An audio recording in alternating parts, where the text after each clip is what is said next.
What I want to talk to you today about is seduction. And the reason I felt like talking about this is because as a matchmaker and a dating coach, I am always getting feedback from people when they're on dates.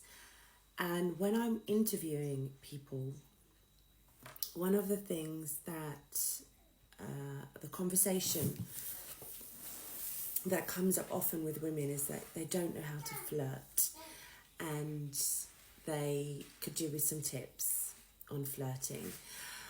But I want to go a step further from just flirting, because flirting is, being a little playful, and creating that kind of atmosphere which takes it from being formal to it being a little bit more fun, and feeling a little bit more like, yes, there is a little attraction there, right?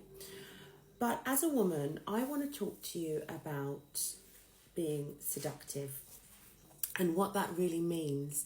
Now, when we firstly look at the word, seduction, we also come up with the idea that it is enticing, okay? To be enticing.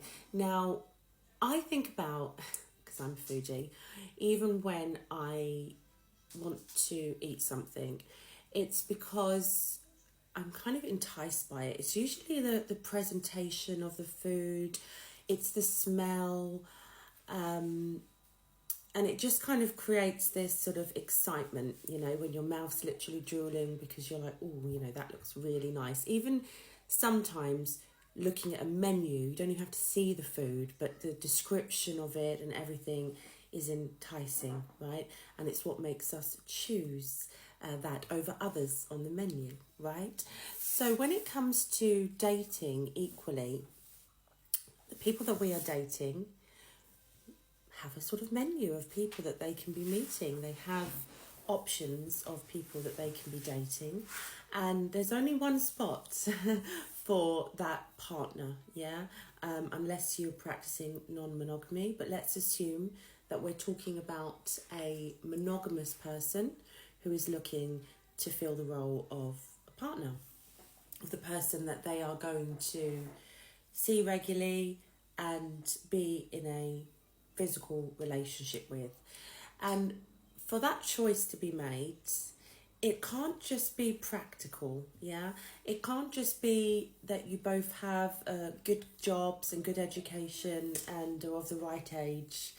It needs to be that they feel that you have enticed them more than anyone else that they've met recently, That you have created a feeling that they haven't felt with someone else before.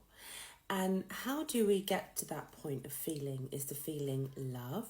Well, no, they may not even be in love with you completely by the time that they decide that they want to be exclusive with you, but they feel that they're falling. And when we think about falling, it's kind of like falling under a spell in a way, without us having to call ourselves witches. It is magical, that feeling of actually, this person has really got a hold over me. This person is really kind of, starting to consume more of my thoughts, and I'm feeling these urges when I'm around them. And this is all to do with seduction and the sort of arts and that sort of dance that we play by creating an environment that feels seductive. And how do we create that environment? Well, I probably can't tell you everything in this video, but a few things to start with is bringing your awareness to yourself. Now, what I mean by that is really checking yourself over. So checking, first of all, your presentation, because as I mentioned earlier with the food, poor presentation of the food can be enough to put me off, right? So we want to make sure that we are well groomed, that we are making the best of ourselves, that we're highlighting our features.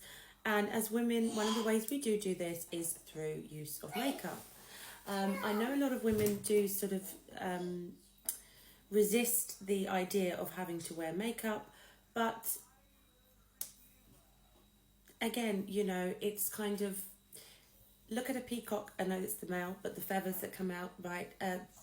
In nature, there are lots of different displays of the mating process and of signals towards availability, fertility, etc. Humans, we are also part of the animal kingdom, and there are certain things that we can do to kind of enhance ourselves and to kind of give that signal. Even things as simple as our lip colour. You know, if you ring up the doctors and unfortunate, if your lips are blue, it's not a good sign. If your lips are pink and your cheeks are pink, it's a sign of good health. So we want to signal some of these things. Now you may say, well, naturally that's how I should look, but we just want to give that little enhancement there with our lips. We're going to be making a lot of eye contact. So again, some eye makeup. Now, one of the original seductive women of history is Cleopatra. And one of her signature looks is what I'm rocking this morning, which is the cat eye, yeah?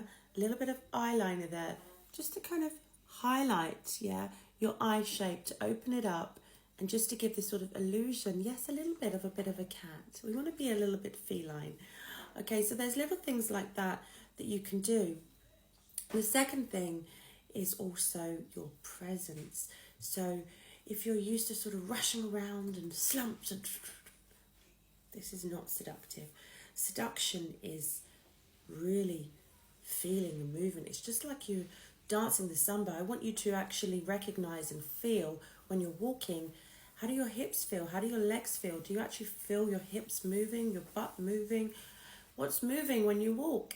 Slow it down.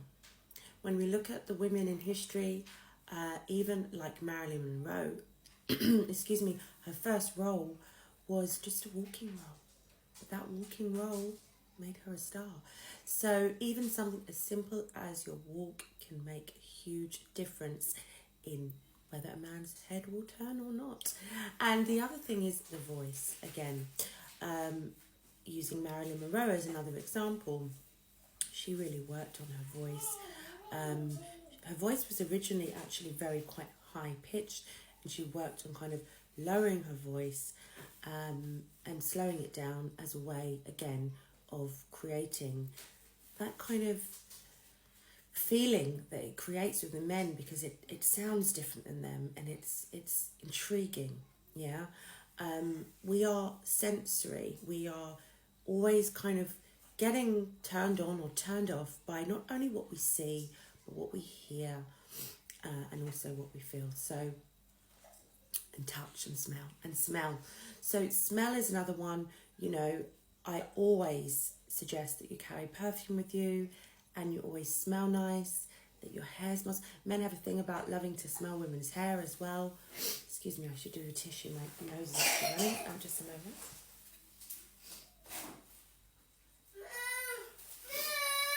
Honey. Carry a perfume with you. As soon as I walk in the room, that's it, the baby wants me. And make sure you smell nice. That includes your breath. Nobody is turned on by bad breath. So they're just a few things that you can do to create a little bit more seduction around dating. I hope that's helpful, and I will be back with some more tips.